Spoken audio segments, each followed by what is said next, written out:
Hey everybody, welcome back to another My PTA video. So in this one, I'm going to be going over coronary artery disease. So if you haven't seen my last video on atherosclerosis, I highly recommend you go and watch that because, simply put, coronary artery disease is just atherosclerosis in the coronary artery. So this is basically a part 2 video.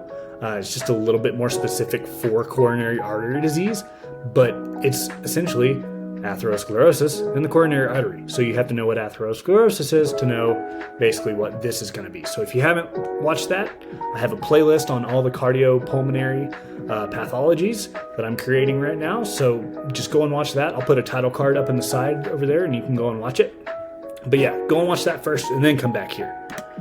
So pathogenesis, basically the same things we've seen thus far in all the other previous videos. Smoking, sedentary lifestyle, poor diet, high blood pressure, diabetes, alcohol, obesity, stress, depression, all of the normal things that you would expect to see on this list.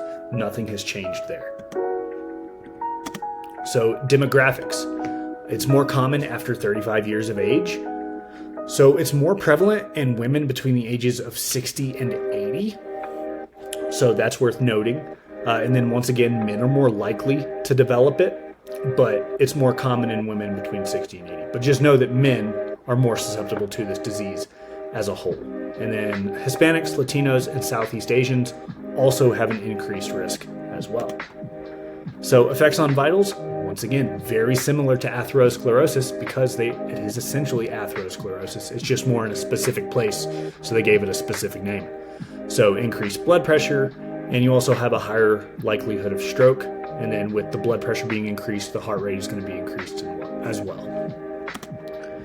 So medications, once again, very similar. Beta blockers, ACE inhibitors. The only difference here is antiplatelets. So this is basically going to get rid of the platelets in your blood to help it just flow a little bit smoother.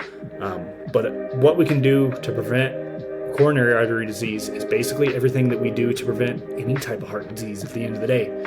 Being more active, eating a healthier diet of whole grains, vegetables, and fruits, limiting our red meat consumption, saturated fat and trans fats, stopping smoking is a huge, huge thing. If you have not stopped smoking, I implore you to stop smoking. It will only do good things for you. You don't need it, I promise, and it's literally only hurting you. So if you're curious about that, I would definitely look into a smoking cessation program, or do it on your own accord, but definitely try to quit smoking because it is the biggest risk factor for any of these diseases. And so there I have my references. Once again, this was just a very short video because it kind of already touched on atherosclerosis. It was very, very similar to that. So just a quick and dirty video, basically. If you haven't watched any of the other videos, once again, I'll put the title card up in the corner for you so you can go check out all the other ones. But let me know what you guys thought of this one, and I'll see you in the next one.